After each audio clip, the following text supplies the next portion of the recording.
this is a game, but the most important thing is to make sure I'm at the top. You don't gotta lie to all of us. Lying to all of you? Yeah. It would probably help me to be under estimated. You're playing checkers. I'm playing chess. I don't want these people to know my military experience. I want everybody to think I'm just a mom. I just don't want to be blindsided. You lie to everybody. You're holding a grudge against me? I'm here to ruin lives. The Summit. Premiere sneak peek CBS next Sunday and streaming on Paramount Plus. Football fans wait all week for Sunday. Why? Because Sunday is football day. And not just a little football, a lot of football. And with NFL Sunday Ticket and YouTube TV, you can watch the most live games every Sunday. That's an entire day packed with all the drama, the excitement, and the teams you wait all week to see, all in one place. And that place just happens to be your living room. Watch every game every Sunday with NFL Sunday Ticket and YouTube TV. That it's greedflation. What does the chairperson of the Federal Trade Commission have to do with the price of your food and medicine? More than you'd imagine. 60 Minutes tonight. For both the Colts and the Bears at Lucas Oil Stadium today, but a win is a win. Colts running back Jonathan Taylor opened the scoring with a 29-yard touchdown, stripped the ball from Williams, and Grover Stewart recovered. That was followed up with another Jonathan Taylor rushing touchdown. John DeSauer breaks out the bow tie with the Colts logo on there. Yeah. Time for sports. I'm Chris Woodlick. The struggling Colts badly needed something good to happen as they battled the Bears at Lucas Oil. Starter Forrest Buckner sidelined for at least a month. The worst thing to happen to a struggling defense, while Anthony Richardson's search for consistency continues. The Colts facing their former defensive coordinator, Bears head coach Matt Eberflus, after just 3 plays later. Richardson rolling out, looking for Ashton Doolin. Ball is tipped, intercepted by Tremaine Edmonds in the end zone. Colts come away with nothing. Caleb Williams just as raw as Richardson, so he gives the ball right back. Jalen Jones picks him off. Nicely done for the youngster. The Colts take full advantage. Jonathan Taylor busts free for a 29-yard scoring run, and the Horseshoes on top 7-0, their biggest lead of the season today. Not a thing of beauty. First play from scrimmage and quarter number 3. And Richardson is intercepted again, this one by Jalen Johnson. Not a good throw, leads to a Bears field goal. Later, it's Williams' turn to throw a pick, and watch the concentration by Jones and reel this one in. A thing of beauty. 2 interceptions on the day for the second-year corner. The end zone, and Indianapolis has a 14-3 lead. Coach says, oh yeah, 14-9 now, Chicago with the ball. But Latu makes his biggest play as a pro, strips Willie Dunn. They hang on, 21-16, win number 1 of the season. Jonathan Taylor, the bell cow he needed to be, 23 carries, 110 yards, 2 scores. And the coach and the quarterback gave him his praise afterwards. I think if we're running it good, obviously stick with the run. You know what I mean? And JT's running it good. I think we went for a 150 on the ground today. The baller, I mean, obviously y'all know that. He got the ball in his hand and just ran. You know, our O-line, set it up for him nice. Shane Dotto, some nice run plays for him. But he's a baller. He let it spin out there. He went. Off he went for sure. To the hard court where the Indiana Fever broke the seal on the franchise's first playoff game in 8 long years. But a tough task. 2 road games against the Sun in Connecticut. And a difficult start for the WNBA's unanimous Rookie of the Year, Caitlin Clark. Watch this. She's popped in the eye by Dejanay Carrington. Clark said it set her back, but it didn't blame it for her off night of shooting. Her first playoff points, beautiful drive to the hoop. First half was back and forth, but Caitlin, 4 for 17 from the field, just 11 points, 8 assists. Here's one of them to Aaliyah Boston. Indiana has the lead, a double-double for Aaliyah. And Indiana down 8 at the break, but they just couldn't get any stops. Notre Dame's Marina Mabry, a game-high 27. The fourth quarter belonged to the Sun. 93-69, Connecticut gets the victory. Clark and Kelsey Mitchell, a combined 4 of 23 from three-point range. Ouch! That result means the Sun are 1 win away from sending the Fever home for the season. Game 2 of the series is set for Wednesday night in Connecticut at 7:30. She has had a record-breaking rookie season, and now Caitlin Clark is getting the biggest accolade of all. Selected unanimously as the WNBA Rookie of the Year.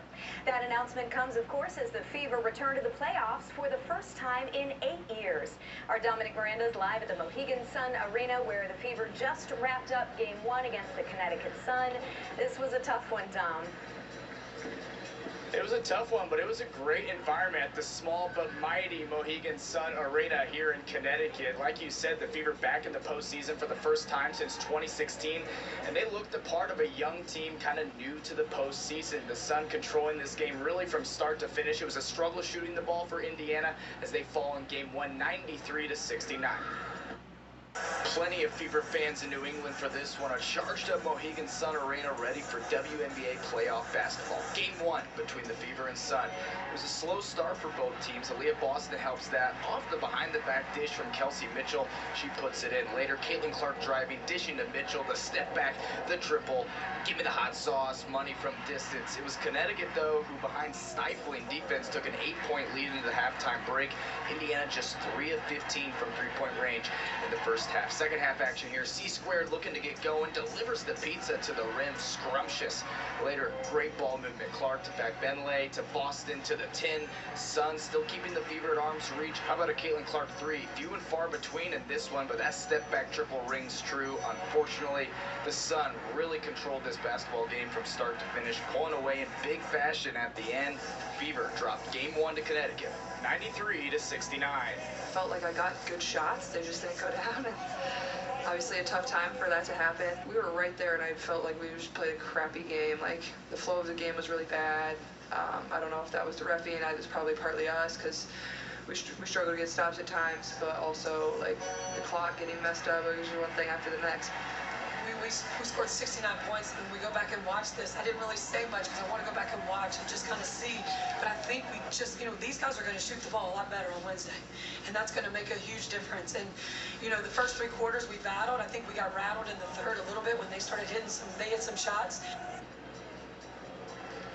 Like you heard Coach Side said, they're going to have to shoot the ball better. Just 6 of 28 from three-point land were the Fever. That's 21%. Caitlin Clark just 4 of 17 from the field for just 11 points. Certainly abnormal by her standards. Marina Mabry for the Sun shot the you-know-what out of the basketball primarily in that second half, but it just felt like the Fever couldn't get on that run, go on those runs, get out and run like we've grown accustomed to seeing them do. So it's an elimination game on Wednesday. Remember, best of 3 in the first round of the WNBA playoffs. So got to play better on Wednesday, and we'll of course bring you all the Fever action you could want here from Connecticut throughout the week as we get going and get ready for game 2, a must-win situation for Indiana. Yeah, it is all on the line for that game. You just have to feel maybe they were just rattled in game 1, and they can certainly bring it back. All right, Dom reporting live for us in Connecticut. Let's talk Colts. Not pretty at times, but gosh, the Colts finally got their first win of the season. They beat the Chicago Bears 21-16 this afternoon at Lucas Oil Stadium. Our Dave Calabro tells us how the team hopes this will create some momentum for the season. Hi, everybody. After struggling the first 2 weeks of the year, the Colts defense comes out with a chip on their shoulder, and the offense did enough to get it done. This was an ugly ball game, but the Colts get their first W of the year, now 1-2. Jonathan Taylor with a huge game, 110 rushing yards, 2 TDs, as the Colts win 21-16. But there was some good, bad, and ugly in this ball game. Let's jump into the highlights. Second quarter, Anthony Richardson going deep. Alec Pierce, 44 yards. He's inside the 5, but 2 plays later, AR forcing a pass, a costly interception, taking points off the board. Colts finally get rolling here. JT finds some space. Look at this cut back, 29 yards, 7-zip Indianapolis. Bears with a chance to tie it up, 4th and goal. Tyquan Lewis, nice play here. It's 7-0 Colts at halftime. Second half, bad start for AR. He throws an interception. The Bears get a field goal off that turnover at 7-3.